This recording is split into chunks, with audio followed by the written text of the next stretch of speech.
स्खलन की तो इसमें जो है कि इसका प्रश्न ही नहीं उठता। अगर स्खलित हो गया तो फिर तो वो साधना पतित हो गई, भ्रष्ट हो गई, साधना खत्म हो गई। वही मैं पूछ रहा था कि गुरु ऐसा करता है क्या? बिल्कुल नहीं, क्योंकि शक्तिपात का मैंने सुना है स्पर्श से होता है, शब्द से होता है। शक्तिपात गुरु सामर्थ्यशाली है तो ना तो स्पर्श करने की जरूरत है ना उसे देखने की जरूरत है। गुरु आपका इंडिया में हो और शिष्य आपके अमेरिका में हो, वह शक्तिपात कर देगा, बराबर, वह शक्तिपात कर देगा।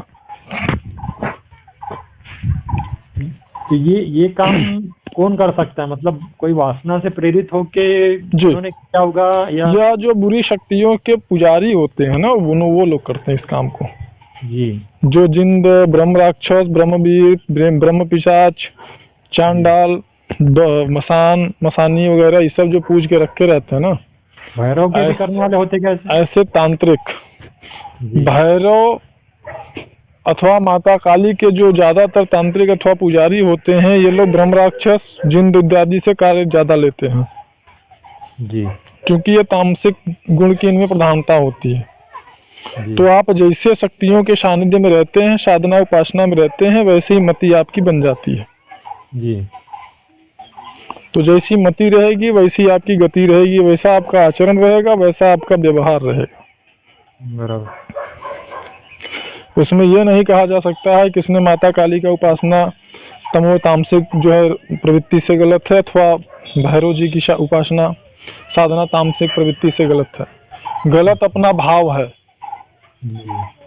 गलत आपका आचरण है, गलत आपका व्यवहार है, गलत वो शक्तियां बिल्कुल नहीं है। प्रचंड और प्रकांड साधक थे रामकृष्ण परमहंस जी माँ काली के। माता काली को अपने हाथों से वो भोजन कराते थे, उनके गोदी में सिर रख करके वो सोते थे। जो अश्रद्धा जिनके पास है, जिनके पास भक्तिहीन है, जो कि उस लेवल का सोच ही जिनके पास नहीं है, उनका आत्मविश्वास ही नहीं है, वह इस बात को नहीं मानेंगे। लेकिन मैं जानता हूँ और मानता हूँ जहाँ पर कि मैंने देखा है हमारे साधकों को अथवा हमारी साधिकाओं को, जहाँ प्रत्यक्ष अनुभव हुआ है, जिनको उनका प्रत्यक्ष दर्शन हुआ है, जिनसे उनका प्रत्यक्ष वार्तालाप हुआ है जी। लेकिन सामान्य लोगों को तो कहेंगे तो आपको न पागल ही न समझेंगे वो। हाँ जी। तो बस यहाँ पे यही बात है। और जो विषय आपने बताया वो कहीं दूर दूर तक वैसा कोई विषय ही नहीं होता है जी।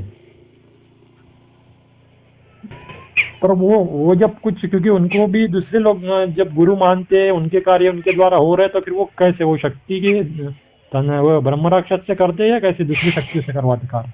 मैंने आपसे कहा ना कि 99% जो कार्य होता है ये लोग बुरी शक्तियों के द्वारा ही करवाते हैं। क्योंकि जो सात्विक शक्तियां होती हैं, अथवा माता काली हो अथवा भैरव जी हो, यह बुरे कर्मों में बहुत ज्यादा प्रभाव नहीं डालते हैं जी। और ना ही इनका प्रभाव बहुत समय तक होता है।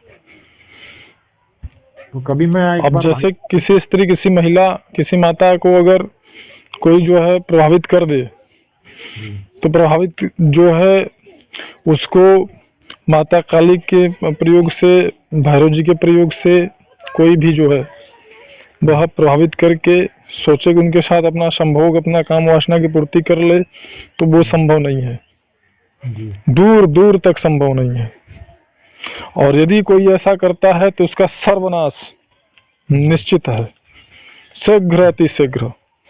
यह संभव सिर्फ और सिर्फ है तो ब्रह्म राक्षस, चुड़ैल, ब्रह्म पिशाच, जिंद, जिन्नात या जो बुरी शक्तियां होती हैं, मसानी इत्यादि, इन्हीं के द्वारा ये संभव है। बस थोड़ा सा इंतजार करिए और परिश्रम से आप लगे रहिए। ठीक है गुरु जी। कभी जरूरत पड़ेगी, समझ में आएगा आपको तो आप बात करा दीजिएगा। मैं चाहता हूं कि वो भी साधक रहा है तो वो भी सही रास्ते पे जाए। नहीं ठीक है, मुझे इससे कोई परहेज नहीं है, मैं बात कर लूंगा। क्योंकि वो अभी कैसा सब छोड़ चुका है। मतलब कैसा है, वो कैसा करता है पता है क्या? ध्यान लगाता है अपने बिस्तर पे ही, मतलब यहाँ पति पत्नी सोते वही ध्यान लगाता है। मांस भी खाना चालू कर दिया है उसने, नॉनवेज।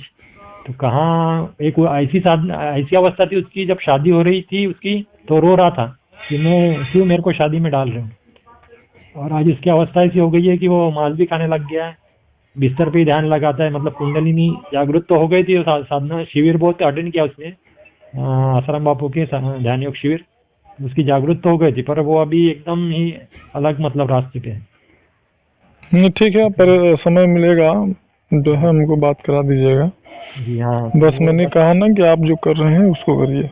नहीं नहीं, मैं तो छोड़ रहा नहीं। मतलब कुल मिला के 10 मिनट 15 मिनट का समय आपका सुबह, 10-15 मिनट का समय आपका शाम को, चाहे वो बजरंग बाण हो, राम रक्षा स्तोत्र हो, सिद्ध गुंजिका हो, जी अथवा देवी का मानसिक जप हो थोड़ा बहुत, तो 10-15 मिनट से ज्यादा आपको समय नहीं लगाना इसमें। सुबह 10-15 मिनट, शाम पूजा भी साथ में उसी में शामिल है।